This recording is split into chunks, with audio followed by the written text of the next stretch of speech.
तो नमस्कार दोस्तों, कैसे हो आप सब। तो आज जो हम चैप्टर करने वाले हैं उस चैप्टर का नाम है महाजनपद एरा, मतलब महाजनपदों का उद्भव। अब इस चैप्टर के अंदर हम पढ़ेंगे कि जो बड़े बड़े किंगडम बनने लगे थे, जिन्हें हम कहते थे महाजनपद, वो कैसे कैसे बने थे, उनके बनने का क्या कारण था, वो इतने स्ट्रॉन्ग कैसे हो गए, लोहे की खोज कैसे हुई, लोहे से उन्होंने कौन कौन से टूल्स बनाए। अब उन टूल्स की वजह से ही हमारे जो थे ये महाजनपद बने। अब वो कैसे हुआ वो हम आगे पढ़ेंगे। पढ़ने से पहले मैं बता देता हूँ, चैनल पर 800 प्लस सब्सक्राइबर हो चुके हैं। आपका बहुत बहुत धन्यवाद। 1K भी करवा दो जल्दी।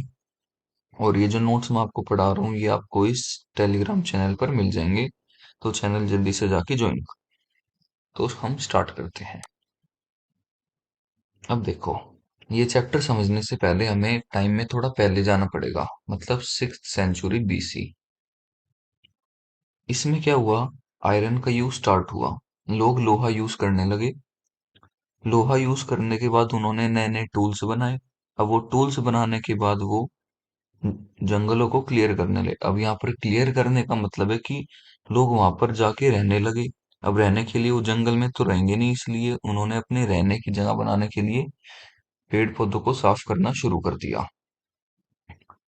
उसके बाद लार्ज सेटलमेंट, अब बहुत बड़ी बड़ी सेटलमेंट्स, मतलब ज्यादा संख्या में लोग वहां पर जाकर रहने लगे। फिर लोहे के नए टूल्स और वेपन्स, मतलब हथियार बनने लगे। साथ ही साथ जो थी वो जो फूड ग्रेन्स थे, मतलब जो अनाज था, उसकी प्रोडक्शन भी बढ़ रही थी।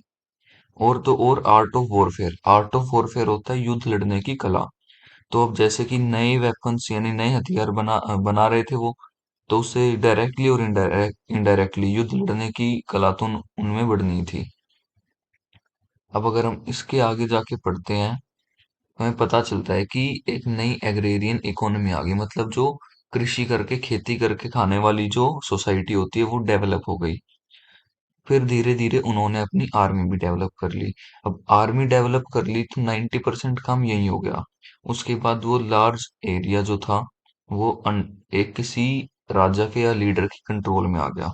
और उस फिर हम उस जो कंट्रोल्ड किया हुआ एरिया था उसको हम कहने लगे जनपद। क्या कहने लगे? जनपद। अब ये जो जनपद थे ये आगे जाके और बड़े साम्राज्य में बदल गए। ये आगे जाके और बड़े साम्राज्य में बदल गए। तो हमने क्या किया, उनको नाम दे दिया महाजनपद। महाजनपद मतलब जो जनपद है पर वो महान है, मतलब लार्ज है। ठीक है, बड़े साइज का है। और जो जनपदों के नाम थे वो उनको उनके जो रूलर्स थे, मतलब जो उन पर राज करते थे, उनके नाम पर रखे गए थे। आगे जाके हम देखेंगे कैसे। अब नेक्स्ट है हमारा जो क्षत्रिय क्लैन था। वर्ण सिस्टम यानी वर्ण व्यवस्था में जो दूसरे नंबर पर है ब्राह्मणों के बाद, उन्होंने कहा कि भाई हम तो अपने अलावा किसी को राज करने नहीं देंगे। क्यों? क्योंकि यही वॉरियर क्लास थी और यही रूलिंग क्लास थी। इन्हें युद्ध लड़ने थे और इन्हें ही राज करना था। अब जैसे जैसे टाइम बीतता गया, कुछ जनपदों ने महाजनपदों का रूप ले लिया, जिससे कि और ज्यादा कंट्रोल बढ़ने लगा। अब जैसे कि ये जनपद है, इसके कंपैरिजन में महाजनपद और बड़ा होता है। तो अब और बड़ा होता है तो मतलब कंट्रोल भी ज्यादा एरिया पर बढ़ने लगा। अब वो एक दूसरे से युद्ध करने लगे। तो लास्ट में हमारे 16 महाजनपद बच गए। अब ये कौन कौन से हैं वो देखो।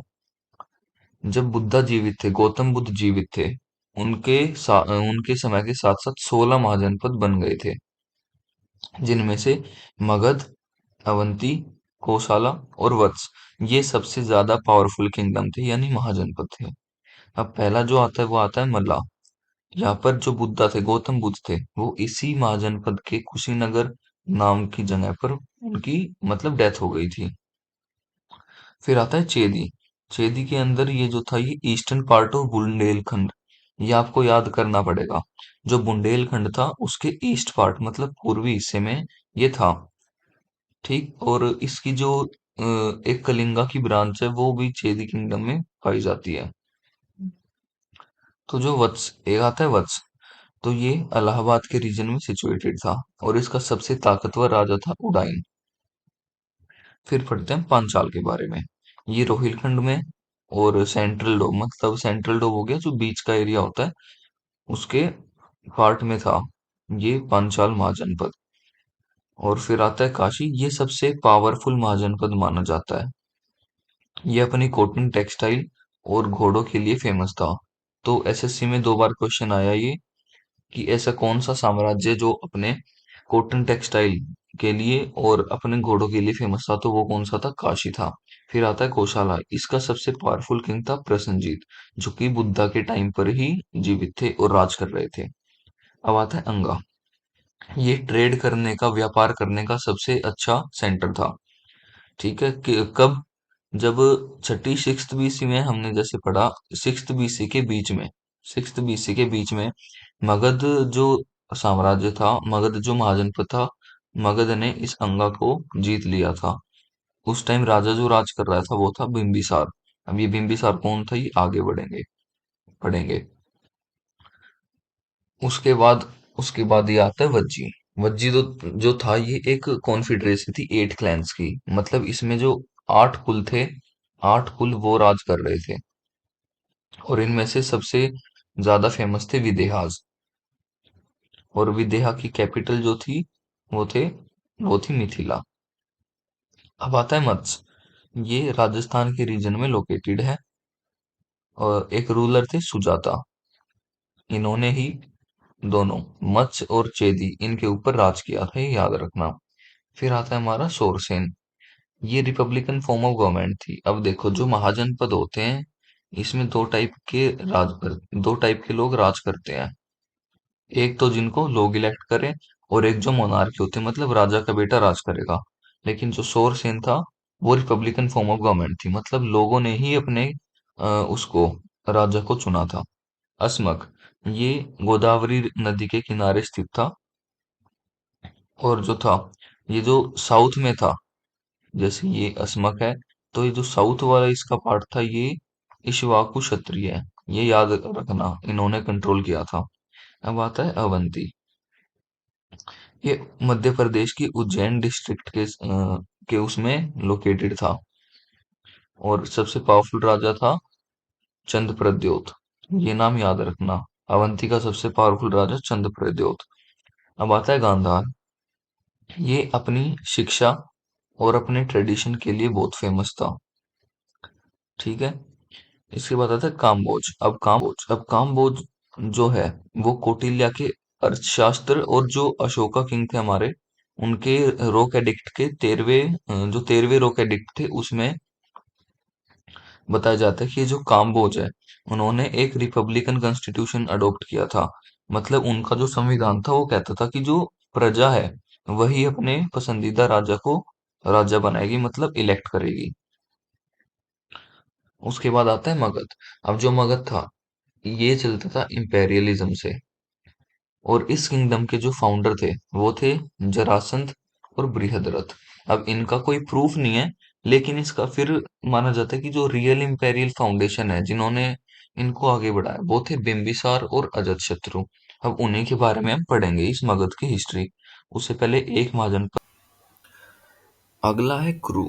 कुरु साम्राज्य जो है, वो है आज के समय का दिल्ली, मेरठ और थानेश्वर। जिनको बुद्धा के टाइम पर जिनको राज करते थे, वो थे कौरव। अब आगे देखते हैं, हिस्ट्री ऑफ मगध, यानी मगध का इतिहास। अब जो मगध था, वो अचानक से सबसे ज्यादा पावरफुल महाजनपद बन गया, और ये सबसे इम्पोर्टेंट भी बन गया। तो वहां पर जिस जिसने इसे वो किया, मतलब राज किया इसके ऊपर, तो उन सारे साम्राज्य और राजाओं के बारे में हम पढ़ेंगे। सबसे पहली जो हमारी डायनेस्टी आती है, वो आती है हरियंका डायनेस्टी। तो ये पहली डायनेस्टी थी जिसने मगध महाजनपद के ऊपर राज किया, और इसे फाउंड किया था बिंबिसार ने, मतलब बिंबिसार ने इस डायनेस्टी को की शुरुआत की थी। ये इस महाजनपद के पहले रूलर थे। ठीक है, पहले रूलर, जो कि बुद्धा के कॉन्टेम्परेरी थे, मतलब जब बुद्धा थे, गौतम बुद्ध थे, उसी टाइम पर ये बिंबिसार राज कर रहे थे। तो बिंबिसार ने इसको बढ़ाने के लिए बहुत सारे काम किए। जैसे कि इन्होंने अंगा जो था, हमने ऊपर पढ़ा, अंगा को इन्होंने हरा दिया। फिर मैट्रिमोनियल रिलेशन कर लिए इसने कोसाला में। कोसाला के जो किंग थे, मतलब किंग थे, उनकी जो बेटी थी, उनके साथ इन्होंने विवाह कर लिए, शादी कर ली, जिनका नाम था कोशाला महादेवी। उसके बाद लिच्छवी जो क्लैन थे, उनके भी बेटी के साथ शादी कर ली, जिनका नाम था चेलन। और मद्र क्लैन की जो बेटी थी, इन्हें हम कहते हैं खेमा। ये नाम मैंने लिखा नहीं है, आप लिख लो खेमा। उनके साथ इन्होंने शादी की थी। अब इन्होंने, जैसे ये बिंबिसार राजा थे, मगध पर राज कर रहे हैं। अब इन्होंने 3 स्टेट्स के साथ और बना लिया, जो कि मैंने बताया, कोसाला, लिच्छवी और मद्र। अब इनकी जो पावर थी वो और ज्यादा स्ट्रांग हो गई। अब गांधार रूलर ऑफ तक्षशिला जो थे, उनका नाम उस टाइम पे ये राज कर रहे थे पुक्कुसती। कहाँ पर? गांधार में। तो उन्होंने इनके पास वो एम्बेसी सेंड की। ठीक है, जिन मतलब अपने दूत भेजे थे। तो ये याद रखना कि बिंबिसार के टाइम पे कौन से ने दूत अपने राजदूत भेजे थे, वो थे गांधार रूलर पुक्कुसती, तक्षशिला के। दूसरा आता है अजतरु। भाई ये वो थी, मतलब एक तरह से कह सकते हैं तानाशाह था। इसने अपने बाप को मार दिया था, बिंबिसार को। ठीक है, और खुद मगध का किंगडम इसने अपने हाथों में ले लिया।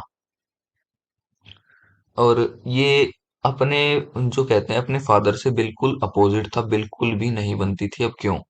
अब देखो, इसके जो बिंबिसार थे, इसके फादर थे, वो क्या सोचते थे कि मैं इनसे शादी कर लेता हूँ, फिर मेरे अलायंस बन जाएंगे। जब मुझे जरूरत होगी ये मेरी हेल्प करेंगे, क्योंकि इनकी बेटी से तो हमने शादी कर ही रखी है। तो वो होता है मैट्रिमोनियल अलायंस। लेकिन अजत शत्रु इस बात पर बिल्कुल भी सहमत नहीं करता था। ठीक है, फिर इसने क्या किया? अब देखो, उसने जिससे इसके पापा ने शादी की थी, प्रसन्नजीत, कोशाला का किंग, उसको हरा दिया। फिर लिच्छवी किंग को भी 16 साल के बाद हरा दिया। फिर क्या हुआ? और ये जो राज कर रहे थे दोनों इनके ऊपर, उसके बाद ये इसके अंडर में आ गए। इनके रेन के पास फर्स्ट बुद्धिस्ट काउंसिल चली, जो कि राजगृह में कन्वीन हुई थी। मतलब फर्स्ट बुद्धिस्ट काउंसिल जो किसके राज में हुई थी? अजातशत्रु के। और कहाँ पर?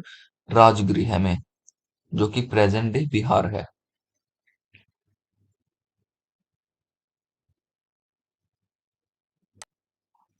अब नेक्स्ट जो राजा था वो था उदाइन। उदाइन ने क्या किया? ये अजातशत्रु का बेटा था। लेकिन जो इसके, एक तो बिंबिसार, एक हो गया आपका यही अजातशत्रु जो हमने पढ़ा, ये इनके कंपैरिजन में थोड़ा कम स्ट्रांग था। इनके जो कुछ फेमस वर्क हैं, जैसे कि पाटलिपुत्र में इन्होंने एक किला बना दिया, और राजगृह से पाटलिपुत्र, ये कैपिटल इन्होंने चेंज कर दी। धीरे धीरे कमजोर होते गए। फिर शिशुंग डायनेस्टी आई, शिशुंग साम्राज्य आया। और उसके जो पहले वो थे ऑफिसर ऑफ उडाइन, मतलब शिशुंग। अब जो लास्ट राजा था, मतलब उडाइन कह सकते, उडाइन जो है, उसके कमांडर इन चीफ थे। ठीक है, यानी ऑफिसर एक तरह से कह सकते हैं। उन्होंने उडाइन को रिप्लेस कर दिया और अपने नाम पर राज्य चलाया, जिसका नाम था शिशुंग। इनके रेन के दौरान मगध की सुप्रीमेसी बढ़ गई। ठीक है, यानी जो अवंती था, उसके ऊपर भी इन्होंने राज कर लिया, और सबसे बड़ा महाजनपद अपने आप को घोषित कर दिया। इन्होंने जो था, अपने बेटे को फिर राज दिया, जिसका नाम था कालाशोक। इनका दूसरा नाम है काकावर्ण, काकवर्ण। इन्होंने वैशाली से पाटलिपुत्र में ये कर दी थी, कैपिटल शिफ्ट कर दी थी। और दूसरी बुद्धिस्ट काउंसिल भी इन्होंने इन्होंने ही कन्वीन की थी। तो दूसरी बुद्धिस्ट जो काउंसिल थी, वो शिशोंग डायनेस्टी के कालाशोका रूलर के अंडर में हुई थी, कन्वीन। फिर आती है हमारी नंदा डायनेस्टी। नंदा जो थे, वो पहले एम्पायर बिल्डर हैं इंडिया के, first empire builders of India. तो जब कोई पूछे कि पहले एम्पायर बिल्डर कौन है भारत के, वो थे नंद डायनेस्टी, यानी नंद साम्राज्य। उन्होंने पहली बार कलिंगा, कलिंगा जैसे जो कि बहुत स्ट्रॉन्ग राज्य था उनको हराया। और एक जिन की जो इमेज है वो एज अ विक्ट्री ट्रॉफी ये अपने राज में लाए थे। अब इनके जो नंदा रूलर के सबसे स्ट्रॉन्गेस्ट रूलर थे वो थे महापद्मनंदा। ये जो थे इनकी आर्मी इतनी बड़ी थी कि इन्होंने अलेक्जेंडर की आर्मी को भी डरा दिया, यानी सिकंदर की आर्मी को भी डरा दिया था। और इनकी इतनी बड़ी आर्मी देखकर सिकंदर ने भी बोला कि नहीं, हमें इनके साथ युद्ध नहीं करना, हम भारत नहीं जीत सकते। उसके बाद धनानंद जो था वो लास्ट रूलर था, जो कि चंद्रगुप्त मौर्य ने उनको रिप्लेस कर दिया था। फिर शुरुआत हुई थी मौर्य साम्राज्य की, जो कि अगला चैप्टर उन्हीं के ऊपर बेस्ड है, मौर्यन साम्राज्य के ऊपर। अब कुछ ऐसे कारण हैं कि एकदम से भाई जो मगध राज्य था वो इतना बड़ा कैसे हो गया। उसके कारण है कि जो पाटलिपुत्र और राजगृह थी उनकी लोकेशन बहुत बहुत ज्यादा मतलब ऐसे एरिया पे थी कि अच्छे से राज किया जा सके और एडमिनिस्ट्रेशन संभाली जा सके। वहां की जो मिट्टी थी बहुत ज्यादा उपजाऊ थी, फर्टाइल थी, तो क्रॉप्स भी उतनी ही ज्यादा और उतनी ही अच्छी बनती थी, जिससे कि उनके उनकी जो जनता और उनकी आर्मी थी वो और ज्यादा स्ट्रांग हो गई। इनके पास लोहे का सबसे ज्यादा यूज था, और सबसे पहले इन्होंने एलिफेंट्स यूज करने स्टार्ट किए थे युद्ध में। अब जैसे जैसे हमारा भारत तरक्की कर रहा था मगध साम्राज्य के अंडर में, वैसे वैसे जो थे जो फॉरेनर्स थे उस साइड से जो आ रहे थे, उन्होंने देखा भाई इंडिया के पास तो बहुत सारी वेल्थ है, हमें तो ये वेल्थ चाहिए। तो वहां से स्टार्ट होती है विदेशी आक्रमण। अब देखो, 4th सेंचुरी बीसी आई तो ग्रीक्स और ईरानियन जो थे, देखो ये इंडिया है तो वहां से ग्रीक और ईरान वाले लड़ रहे थे आपस में, इनकी बनती नहीं। और क्यों लड़ रहे थे? क्योंकि ये कह रहे थे मैं भारत को जीतूंगा, ये कह रहा था मैं भारत को जीतूंगा, ऐसे इनकी लड़ाई हो गई। तो फिर उसके बाद इनकी आती है इन्वेजन, किसकी? ईरानियों की। कैसे? ठीक है, अब अकेमेनियन रूलर जो थे ईरान के, उन्होंने अपना एम्पायर एक्सटेंड कर दिया, मतलब और ज्यादा बढ़ा दिया। सेम ही टाइम पे मगध राजा जो थे वो भी बढ़ रहे थे, लेकिन उनके अंदर यूनिटी नहीं थी, मतलब एकता नहीं थी। जैसे हमने पढ़ा, इस राजा ने उसको मार दिया, फिर ये डायनेस्टी आ गई, इसने उसको मार दिया। तो इस डिसयूनिटी के कारण, अनेकता के कारण, इन्होंने फायदा उठाया इंडिया का। फिर इन्होंने क्या किया, और ज्यादा फूट डाली। मतलब फिर जो हेरोडोटस थे, ग्रीक हिस्टोरियन थे, वो भी ये कहते हैं कि 516 बीसी में जो डेरियस किंग थे, साइरस के ग्रैंडसन, उन्होंने एक एक्सपेडिशन भेजी थी सिंध वैली को, यानी सिंध वैली आपकी हो गई ये वाला एरिया भारत का। ठीक है, फिर उन्होंने क्या किया, पंजाब और सिंध के एरिया को कब्जा लिया। क्यों? क्योंकि वहां की मिट्टी बहुत ज्यादा उपजाऊ थी। तो जो ये भी पता चलता है कि जो एक्मेनियन आर्मी थी उसमें इन्होंने भारत के कुछ सोल्जर्स को भी शामिल कर लिया था। ठीक है, कब किया था? जब जर्कसिस, ये जो रूलर था, XERXES, ये जो रूलर था, इसकी आर्मी में भी कुछ भारतीय शामिल थे। डेरियस वन का सक्सेसर डेरियस थ्री, ठीक है, उन्होंने एनलिस्ट किया कि जो इंडियन सोल्जर्स थे वो इनकी आर्मी में भी थे, और अलेक्जेंडर को फाइट करने के लिए इन्होंने भेज दिया था। अब पर्शियन आर्मी से क्या हुआ, एक तो Aramaic form of writing I, जिसको हम आज के टाइम पे कहते हैं खरोष्ठी स्क्रिप्ट, फिर खरोष्ठी अल्फाबेट्स इंग्लिश में। इससे इंडिया की और ईरान की ट्रेड बढ़ गई। फिर देखो आगे क्या होता है। अब आती है ग्रीक इन्वेजन। ग्रीक इन्वेजन में क्या होता है कि जो भाई 4th सेंचुरी बीसी थी, अब देखो हमने 6th सेंचुरी से लेकर 4th सेंचुरी, अब भाई यहाँ पर जो है इनका जो कब्जा होता है वो और थोड़ा सा बढ़ जाता है। काम 600 बीसी में थे, फिर धीरे धीरे चल के 600 बीसी आ गई, मतलब 200 साल में बहुत कुछ बदल गया। 200 साल के बाद जो था, ग्रीक्स और ईरानियन, इन्होंने ये दुनिया की उसके लिए लड़ने लगे, सुप्रीमेसी के लिए। फिर जो सबसे महान राजा था अलेक्जेंडर, जिसको हम हिंदी में कहते हैं सिकंदर। क्या कहते हैं? सिकंदर। उसने आधे से ज्यादा दुनिया को कब्जा लिया था। अब उसकी नजर पड़ गई हमारे भारत के ऊपर। ये कहने लगा कि भाई भारत में तो बहुत सोना है, ये है वो है, हम अगर इसको जीत गए तो हम इतने ज्यादा ताकतवर हो जाएंगे। तो जैसे कि यहाँ लिखा है he march towards India as he was attracted by its wealth, यानी इंडिया में पैसा इतना था उस टाइम पे, इंडिया की ट्रेड भी इतनी ज्यादा बढ़ गई थी। तो वो खाइबर पास पर आता है। खाइबर पास यानी आप ये समझ लो, यहाँ से वो इस एरिया से यहाँ एंटर करता है, जो कि पंजाब और सिंध के पास पड़ता है। फिर उसकी टक्कर होती है दो राजा से। एक तो होता है अंबी। अंबी जो तक्षशिला के राजा थे, उन्होंने कर दिया भाई सरेंडर कि ठीक है भाई, इतनी बड़ी आर्मी है तेरी, मैं तू ये राज्य ले ले, पर हमें बख्श दे। फिर आते हैं एक महान राजा पोरस। कौन? पोरस। अब ये जो पोरस थे, इनका साम्राज्य पड़ता था झेलम और चेनाब नदी के बीच में। अब जो झेलम नदी है, झेलम नदी वहां पर ग्रीक वगैरह में उस साइड, वेस्ट साइड मानी जाती है हाइडस्पाइस। ये नाम याद रख लो बस, हाइडस्पाइस के नाम से जाना जाता है। तो अलेक्जेंडर ट्रिक्स से आता है और पोरस के साम्राज्य में घुस जाता है, मतलब उसकी टेरिटरी क्रॉस कर लेता है। फिर जो पोरस कहता है कि भाई इतनी आसानी से तो मैं हार नहीं मानूंगा, बेशक छोटी आर्मी है पर मैं लड़ूंगा। तो जब पोरस लड़ता है, बेशक से वो हार जाता है, लेकिन जो अलेक्जेंडर है उसकी आर्मी को भी बढ़िया जवाब देता है। तो अलेक्जेंडर कहता है कि भाई ठीक है, मैं जैसे तेरी आर्मी है, जैसे तेरी आर्मी और मेरी आर्मी है, ऐसा मुझे नहीं लगता कि भारत में कोई और राज्य है जो तेरी बराबरी कर सकता है। तो इसकी जो पोरस की जो शक्ति थी, मतलब जैसे ब्रेवरी के साथ वो लड़े, तो अलेक्जेंडर ने कहा कि तू अपना साम्राज्य वापस ले ले। तो उन्होंने अपना साम्राज्य वापस उनको दे दिया। तो भाई यहीं पर जो है चैप्टर होता है हमारा खत्म।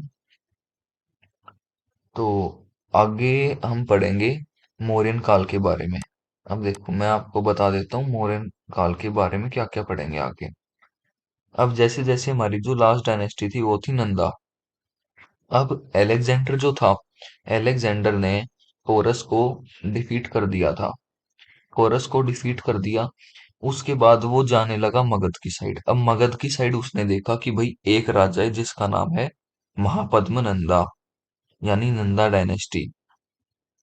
भाई महापद्म नंदा की इतनी बड़ी आर्मी थी, इतनी बड़ी आर्मी थी कि खुद जो अलेक्जेंडर, जिसने आधे से ज्यादा अपने वर्ल्ड को, दुनिया आधे से ज्यादा दुनिया जिसने जीत ली, वो एक मगध साम्राज्य के राजा से डर गया।